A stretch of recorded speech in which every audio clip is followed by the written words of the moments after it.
everyone, and welcome back to Christian Weather Broadcasting. Today we're going to be discussing Hurricane Helene. We also have Tropical Storm Isaac. We're not going to spend too much time on Isaac. We're going to be spending most of our time on this live stream talking about Hurricane Helene. But before we get into this forecast, I need to tell you the most important thing you'll hear. Repent and put your faith in Jesus, because only He can save you from hell. We all deserve hell for our sins, but Jesus can save you. If you'd like to know more, check out the gospel message in the description.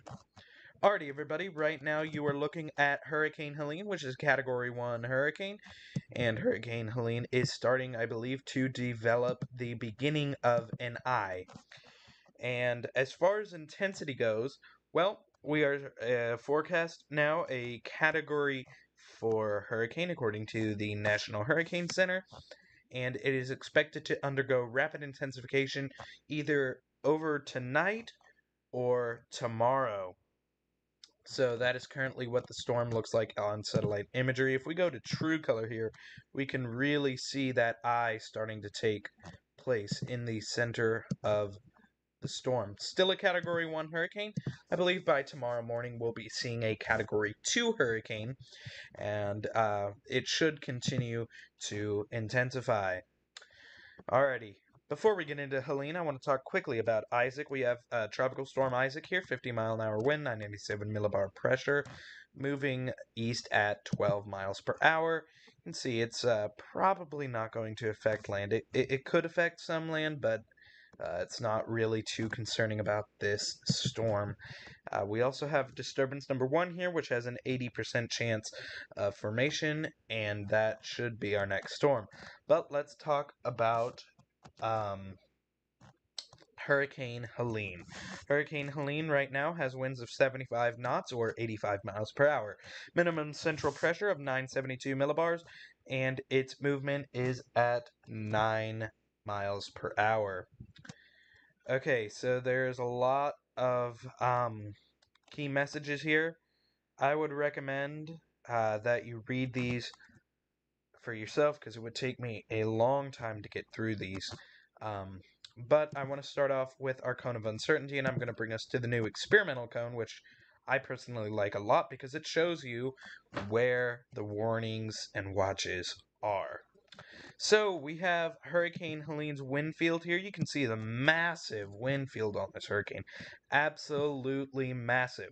So this means it's not going to be a small amount of effects. The effects are going to be widespread due to the fact that this storm has a massive wind field, and once it makes landfall, that wind field is going to expand and get larger, because that is what happens as hurricanes hit land. Their wind fields expand out when they start to weaken. So we're going to see that wind field get larger and larger, and it's probably going to get larger before landfall as it's intensifying, but it's really going to get large when we hit land.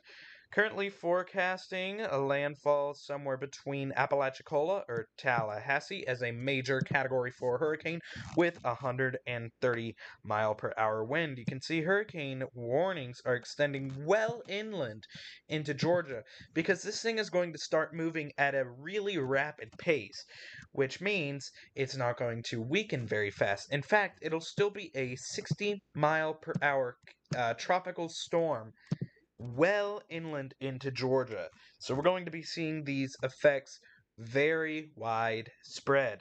I want to warn you right now, if you live in a mobile home or anything like that, try to find a shelter of some kind, because those are not safe, especially when trees start coming down, and especially since they get knocked over so easily by wind.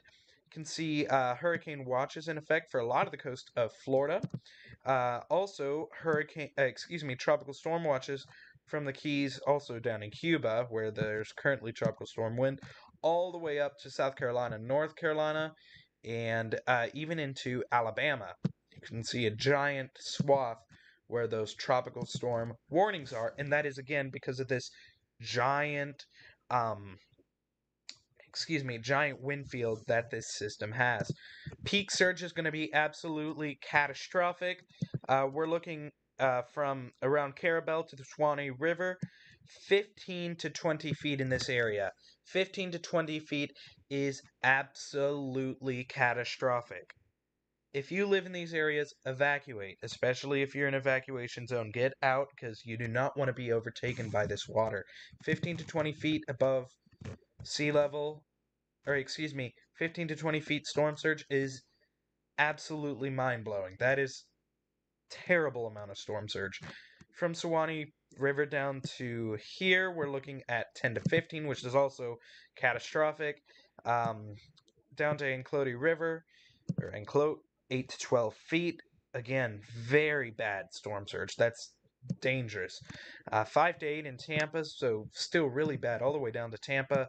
3 to 5 feet, still quite a significant amount of storm surge, all the way down to almost the Keys. And in the Keys, we're looking at about 1 to 3 feet of storm surge. And if you watch the Weather Channel, you can already see the ocean starting to encroach on the land in Key West.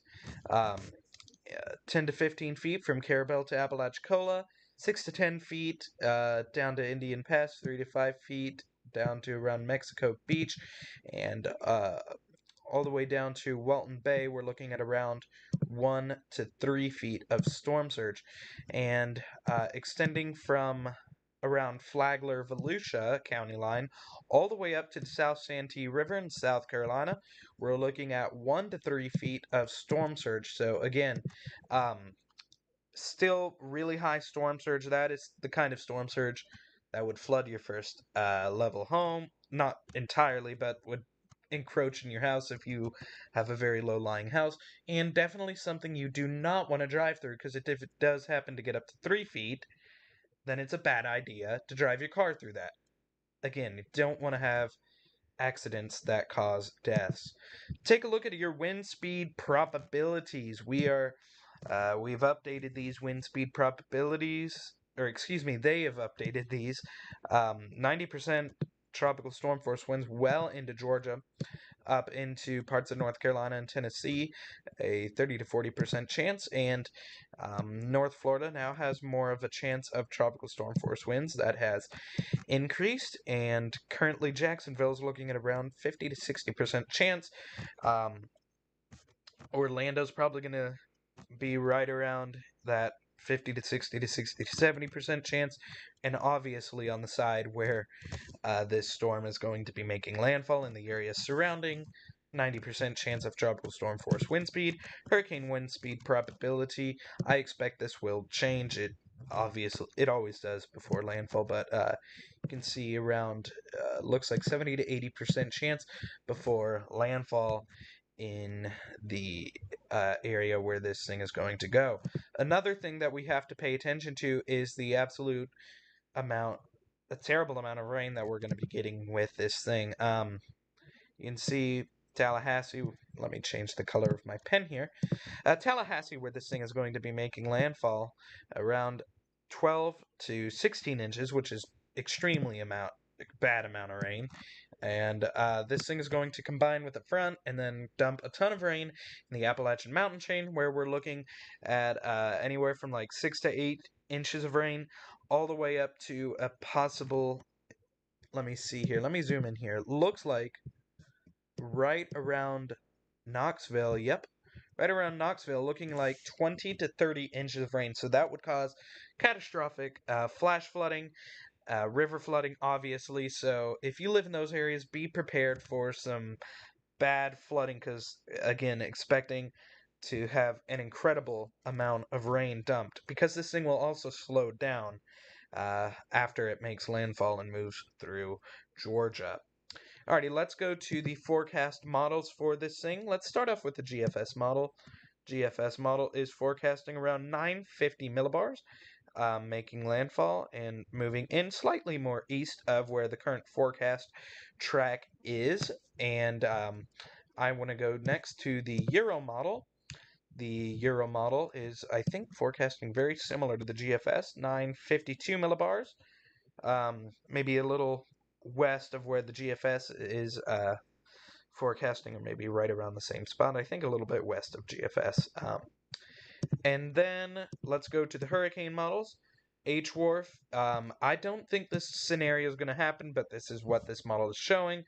It is showing 919 millibars on landfall. I think this hurricane, I just don't think it'll be able to rapidly intensify to that level of hurricane. That would be a category 5. I mean, it's always possible, but I don't think that's going to happen. Because that would be record-setting intensification.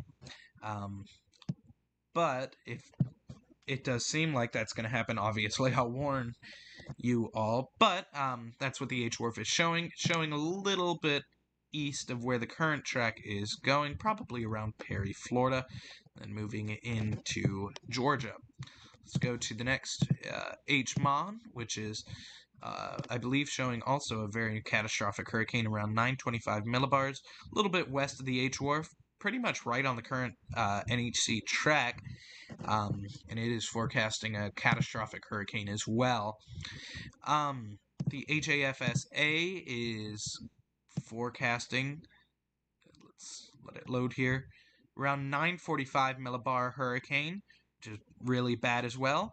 Slightly more east of the H-Mon, but again, right in that Big Bend area. Let's go to the HAFSA parent.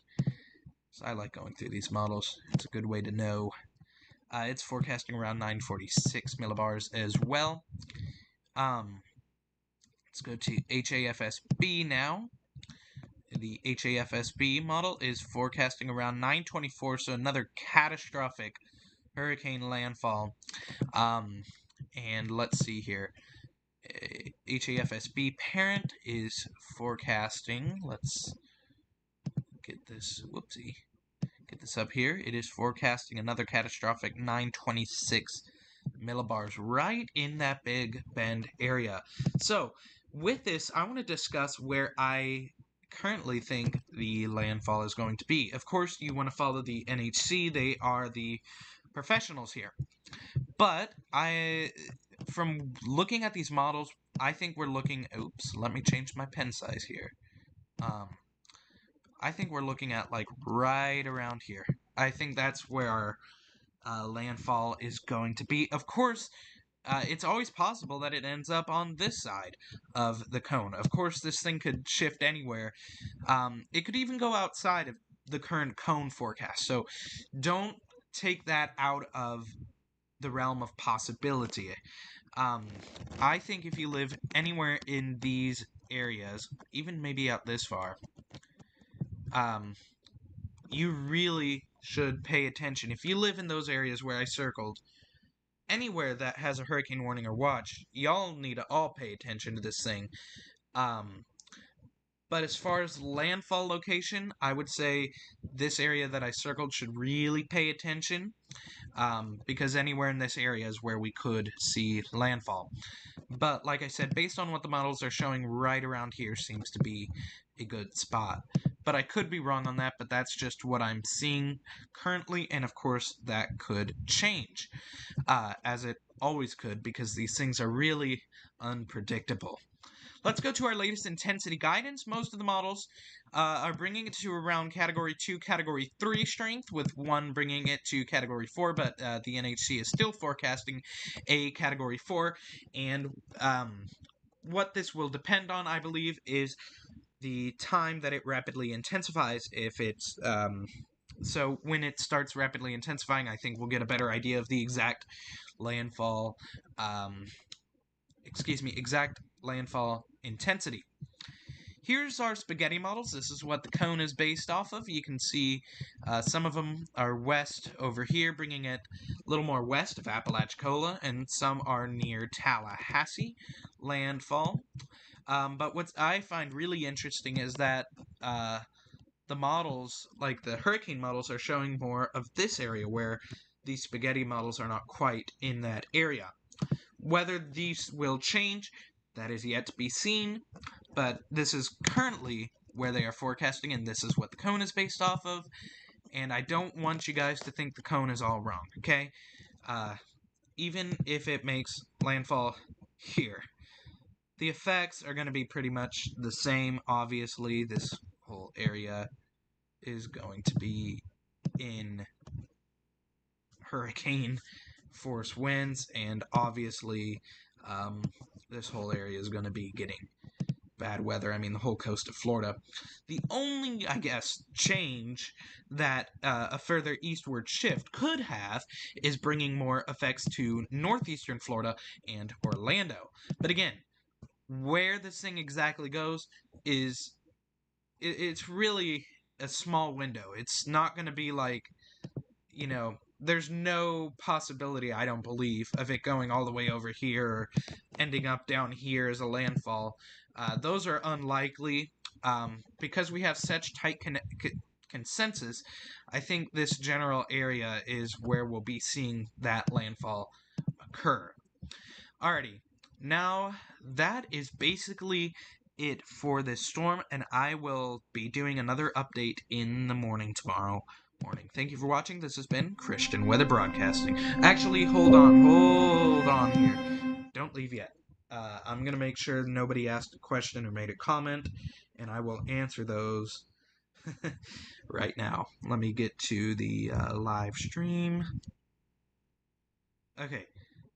Nobody's put any questions, so I think we're good on that.